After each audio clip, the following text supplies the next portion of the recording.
half-track explodes in an abrupt and violent ball of black smoke. Canario roars past. He's racing away victorious. But the moment he looks away from the target, he realizes he's made a terrible mistake. A factory with a towering chimney fills his vision. He pulls back on the stick hard, but it's no use. He feels the blood-curdling impact, followed by a violent roll to the right. He instinctively shoves the stick to the left, and his plane limps away. He caught the roll. Better yet, his trusty P-47 is ever so slowly rolling back to level. He holds the stick on full left and tentatively applies the left rudder. The plane responds. He's shocked. How could it still be flying? He looks out the window to see a third of his right wing almost completely sheared off. Dornelas flies up alongside him, his eyes wide at the sheer scale of the damage. Canario examines his instruments. The fuel's not leaking, the engine looks healthy, and everything appears to work. But Dornelas can't hear him. Something's gone wrong. Canario can hear his leader, but his leader can't hear him back.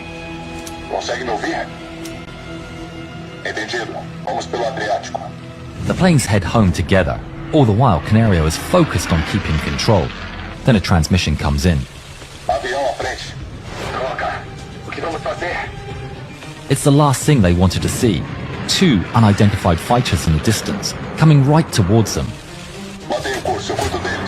Dornelas speeds up, leaving Canario behind, and the two unidentified aircraft turn gracefully and dive towards them. Dornelas pulls up, ready to meet the challenge head on.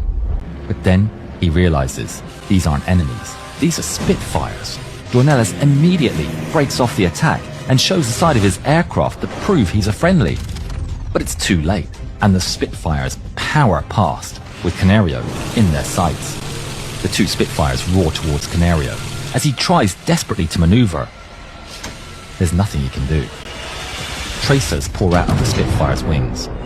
Canario's tail is torn to shreds and the aircraft starts to roll over. The unknown fighters roar by Canario, and he gets to see them up close. They're British. The two Spitfires come around for another attack. They pull up next to the Thunderbolt. Oh, bloody hell, it's a P-47. Sorry, old chap. The Spitfires waggle their wings in apology, then turn away. The two pilots fly home and spot their airbase, and Canario goes in for an approach. He drops the landing gear, and with great skill and precise control, side-slips the aircraft towards the runway. But then, a message comes through. It's the control tower. Abort! Canario almost instinctively pulls up. Canario was told by the tower that the runway was needed for an emergency landing, and the Thunderbolt had to enter a holding pattern.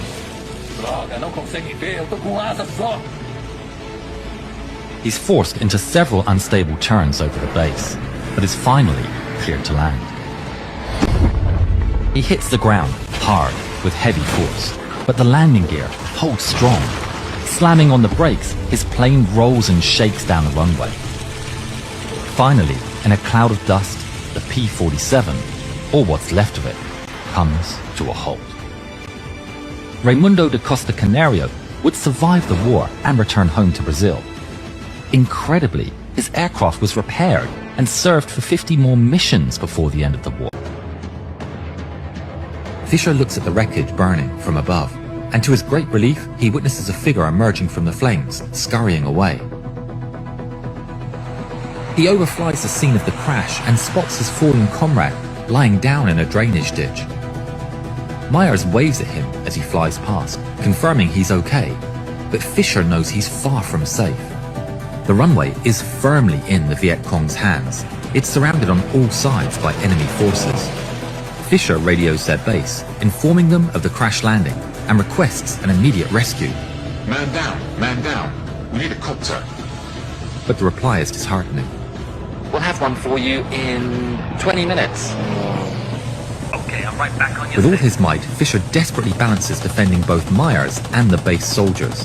He's in constant communication with the 2nd A1E, relaying enemy contacts and coordinating the desperate defense.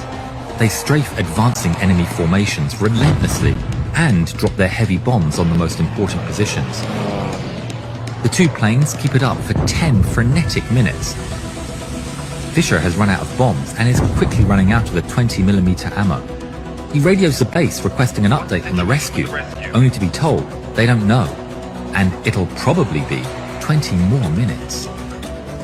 Fisher curses. Even with the help of 2 other planes from the other squadron, he cannot hold for that long. His mind races in desperation. The rescue won't arrive. He must do something, and do it quick. How long is this runway? He radios the base one more time and asks about the length of the runway below him. The operator replies that it's 3,500 feet long, a little over 1,000 meters. Fisher knows the A1 needs just 3,000 feet for landing. He could do it. He's preparing for the approach when the same operator once again radios him. It's a mistake. The actual runway length is only 2,500 feet, way too short. Fisher hesitates upon hearing the news, but he's already made up his mind. Full of determination, he broadcasts to both the base and his fellow A1 that he's going to land for Myers anyway. A voice immediately replies telling him not to, but Fisher doesn't even know who the voice belongs to, for he doesn't pay attention. He cuts the engine's throttle and extends the air brakes as he brings the aircraft around for approach. Columns of smoke rise from nearby hangars, obscuring his view of the runway, but he's committed. The plane slows all the way down to its stall speed, barely staying in the air, as he punches through the black smoke and lands hard on the runway. Fisher immediately slams on the brakes as the aircraft speeds down the runway, bouncing and shaking as it runs over small craters and debris littered across the strip. He races past the runway's midpoint and alarms begin to ring in his head. He's going too fast. The end of the runway is coming in quick and there's nothing more he can do. The brakes are red hot and they could burst at any second. He looks straight ahead with despair as he realizes he's headed directly to a fuel dump, protected by nothing but a small dirt mound. He closes his eyes and prays. The plane strikes the mound, jolting it upward, just like it sped over a speed bump. It comes clattering down on the other side and strikes a pile of 55-gallon barrels with its wings, spilling their contents all over the floor. Quickly, Fisher throttles up the engine and hurries to get out of there. Fortunately, the propeller was untouched. The plane emerges from the dump, battered, but still working. Myers peeks out of his ditch, waving his hands for Fisher to see. He quickly taxis the plane over and stops in front of him. Myers runs into the open, and in that exact moment, Fisher hears bullets striking his fuselage. Viet Cong soldiers are pushing his position. Fisher checks out of the window for Myers, but he's disappeared. He places his face against the glass, but sees nothing. Then checks his cockpit mirrors, still nothing. Fear starts to take hold of him. Myers must have been hit. He opens the canopy and peeks out into the middle of the gunfire, and immediately sees Myers holding onto the leading edge of the wing, being lambasted by the wind of the prop, unable to get up. He quickly grabs Myers, pulls him onto the wing, and down head first into the cabin. Myers falls unceremoniously into the seat, and Fisher hurriedly slams the throttle to full. The plane starts accelerating down the runway as Fisher closes the cockpit and hastily sets the plane up for takeoff. They pick up speed. The rough runway surface violently shakes the airframe